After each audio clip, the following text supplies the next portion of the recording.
45 degrees and see if you get that isosceles triangle. All right, so you've got your point of your finger on their olecranon process, and then the thumb and the middle finger on the epicondyle, and you see if it forms the isosceles, and then as it straightens, the arm straightens, you see if they go into a straight line. Okay, that's one way. The other way is to get an x-ray. Okay.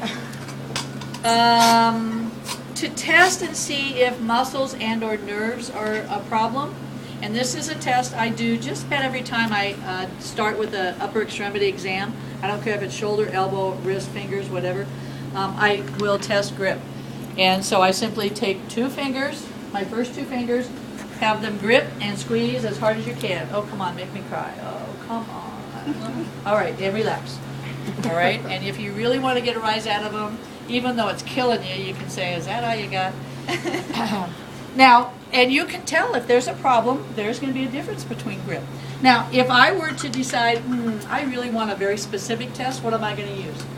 No, that's not the name for it. It's the thing. Oh, what's it called? What's this called? What's the whole thing called? Hand dynamometer. Okay.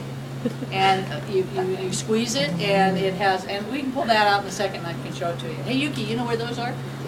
Pull one out, and we'll show them what it's like. In the meantime, what's the next one?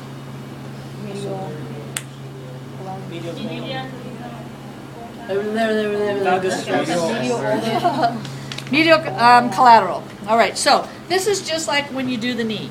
All right, so anatomical position to find medial and lateral. So a valgus, I'm going to do just like a knee. I'm going to do this. A varus, I'm going to do this and see if we've got motion or actually too much motion. You'll get a little, just like you did when you practiced on each other. The knees moved a little bit. All right, so that's valgus and varus. Medial or ulnar collateral, lateral, radial collateral. Okay, what's next? Capsule, you have them flex to 45 degrees. Okay, so here's 90, go down to 45, and you have them flex and extend their wrist back and forth, and see if they have pain when they do it. And if they get general pain at the elbow, then that's capsular issues. Now, medial and lateral epicondylitis, you're going to do the same thing, but you're going to resist those motions. Okay, resist, flexion, and I'm going to resist extension. So, if she has medial epicondylitis and I do this and she says, ow, where's that pain going to be? Yep, because that's where the flexor's attached, correct?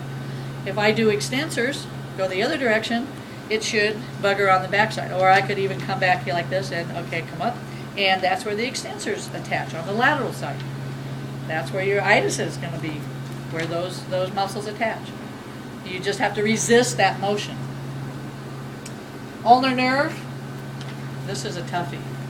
If you think there's a chance they have ulnar nerve problems, you get your finger right in that groove and just palpate. And you don't have to push very hard. Funny bone? Yeah. Just no, it's not. Okay, so the funny bone is like what these two bones are the ones that get squeezed together. Well, sitting in between those two bones in the groove, it's called the ulnar groove, is the ulnar nerve. It's very superficial, and if their ulnar nerve is bugging them, all you have to do is like barely even touch that. Sometimes if it's not bugging them, well, it'll be bugging them, but if it's not too tender, you dig a little bit and you can find it.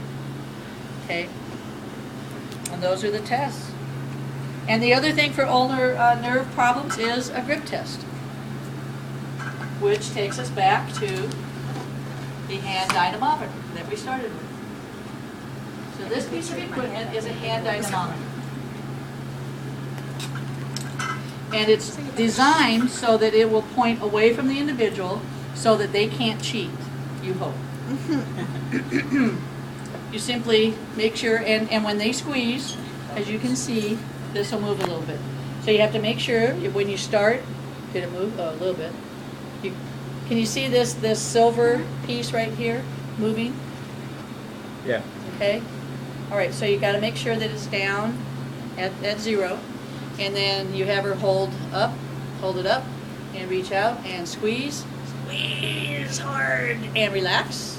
Now, if you look real close, you can see that it's in foot-pounds It's in pounds, and then I think maybe kilograms is what it is. Is it? Per square inch. Yeah, kilogram force and pounds. So you have to make sure when you make your notes that you decide, okay, I'm going to use kilograms, but you have to make sure you write that in your notes. So many kilograms. Because if you write a number down, nobody knows which one you're using. So you have to, and if you decide to go with just pounds, then you just write it down, but you make sure you enter that in the notes. So, what do we have? 86 pounds. Give me the other hand.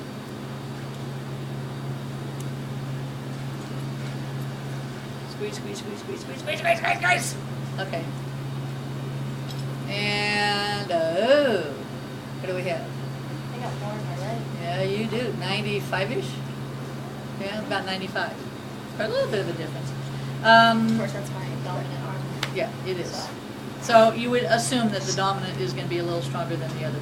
The difference is, let me think, 10 to 15 pounds, can't remember which. A difference is a problem, and you've got to get it back to normal. So if you have one of these available, it helps a lot. And if any of you are interested, you can use this. Don't you dare break it, and don't you dare drop it. I will find you in a dark alley.